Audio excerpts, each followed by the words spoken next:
currently we are having our children involved in lesbianism and homosexuality. And this is something that we do not want to speak because we want to look good.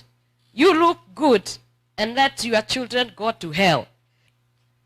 My office is looking into ways to deepen the impact of chaplaincy in all our schools and in the National Police Service and all our institutions in order to build the capacity of chaplains of the national level and at the grassroots level. I visited the Inspector General of Police, Japhet Kome, on Wednesday to help actualize this agenda among many others.